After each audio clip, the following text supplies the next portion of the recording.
Plants के leave yellow होना शुरू हो जाते हैं, इनकी ग्रोथ रुक जाती है, लीव्स मुड़ना शुरू हो जाते हैं और हमारा प्लांट ग्रो नहीं करता, उसकी उधर ही ग्रोथ रुक जाती है।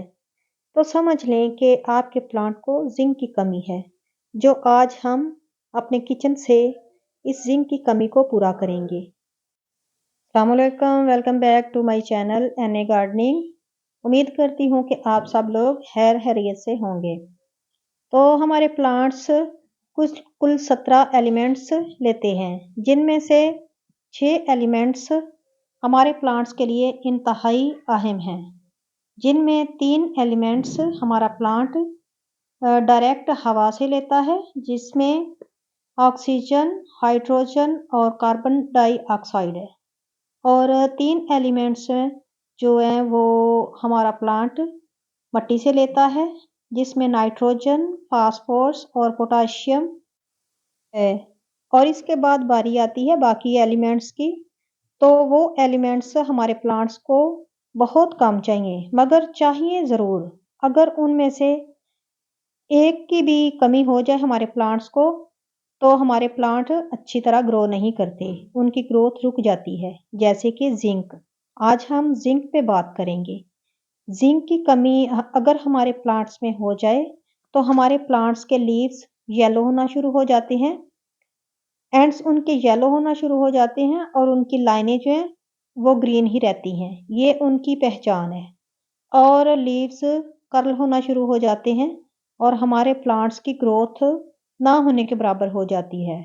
नोट एरिया जो लीव्स के पास होता है वो उसका गैप कम हो जाता है और हमारे प्लांट्स की रूट्स भी ग्रो नहीं करती, जिसकी वजह से हमारा प्लांट बिल्कुल सुस्ती में पड़ जाता है, उसकी ग्रोथ रुक जाती है। तो आज हम जिंक से उसका ट्रीटमेंट करेंगे।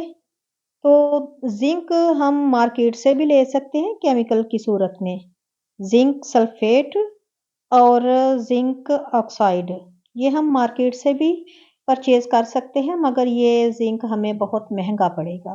तो उसका इलाज हम अपने किचन से ही करेंगे। ये साबूदाना है जो हर घर में, हर किचन में ही मौजूद होता है।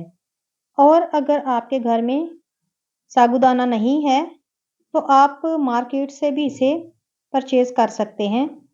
ये ज़्यादा से ज़्यादा 20 या 30 रुपए में आपको बहुत सारा मिल जाएगा।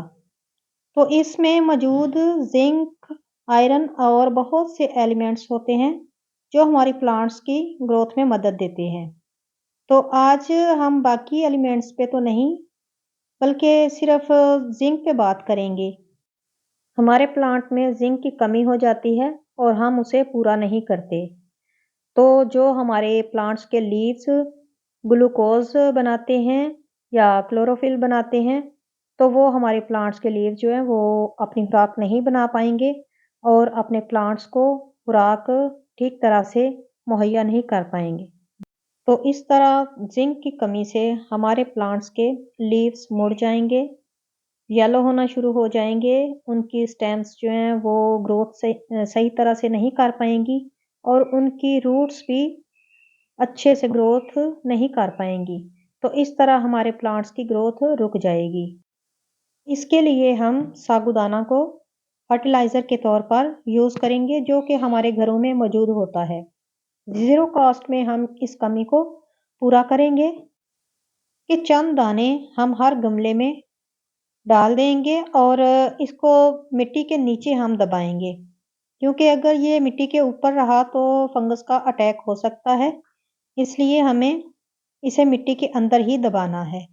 साबूदाने का इस्तेमाल हम अपने प्लांट्स में 3 तरीकों से कर सकते हैं। पहले नंबर पे तो हम अपने प्लांट्स में इसे इसी हालत में चंद दाने अपने प्लांट्स में दे सकते हैं। दूसरे नंबर पे हम इसको पाउडर फॉर्म में बना के दे सकते हैं और तीसरे नंबर पे हम इसे पानी में भिगो के कुछ देर बाद हम इसका पानी इस्तेमाल कर सकते हैं। अगर आप उसी वक्त भी देना चाहें तो उसी वक्त भी दे सकते हैं, लेकिन अगर हम इसे 24 घंटे के लिए भिगो के रख देंगे तो ये और ज़्यादा फ़ायदेमंद हो जाएगा। इसके बाद हम अपने प्लांट्स में उसे एक हिस्सा और पानी मिक्स करके तो हम अपने प्लांट्स में इसे दे सकते हैं। व्यूअर्स, याद रहे कि ये हम ज़्यादा अपने प्लांट्स में इस्तेमाल नहीं कर सकते, बिल्कुल थोड़ी-थोड़ी मिकदार में हमें इसे इस्तेमाल करना होगा। अगर हम इसे ज़्यादा इस्तेमाल करेंगे, तो हमारे प्लांट्स के लिए ये नुकसानदेह भी हो सकता है। आप देख रहे हैं कि मैं बिल्कुल थोड़ा-थोड़ा अपने प्लांट्स में दे रही हूँ। ये तो हमने इस तरह यूज़ कर लिया है, मगर रह गया नीचे वाला मटेरियल, तो वो भी हम ज़ाया नहीं करेंगे। वो इस तरह हम मिट्टी को खोद के, तो एक-एक चम्मच हम एक-एक बकेट में डाल देंगे और उसे ऊपर मिट्टी से फिर से ढाँप देंगे।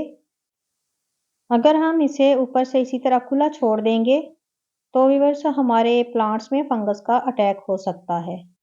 अगर हम अपने प्लांट्स लगाने से पहले प्लांट्स की सॉइल को अच्छे से तैयार कर लेंगे, तो हमारे प्लांट्स में अच्छी ग्रोथ होगी और उनमें फल और फूल भी सही से आएँगे, भरपूर उनमें फ्रूटिंग होगी।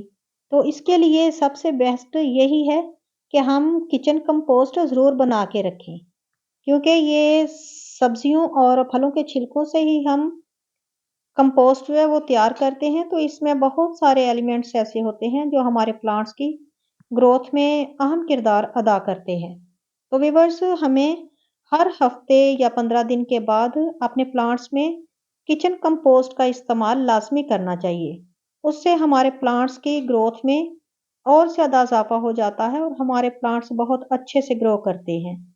इनको किसी चीज़ की कमी नहीं होती, क्योंकि कोई ना कोई सब्ज़ी जो ऐसी है कि जिसके छिलकों में किसी में ज़िंक है, किसी में नाइट्रोजन है, किसी में पोटेशियम है। इसी तरह बहुत सारे एलिमेंट्स होते हैं हमारी वेजिटेबल्स की छिलकों में और हमारे फ्रूट्स के छिलकों में। तो ये सारी कमी जो है वो हमारे प्लांट्स की ये तमाम एलिमेंट्स जो है वो पूरी कर देते हैं। जी, तो व्यूअर्स, मेरी ये वीडियो आपको कैसी लगी? अगर पसंद आई है तो प्लीज़ लाइक, शेयर और सब्सक्राइब कर दीजिएगा। ओके, अल्लाह हाफ़िज़।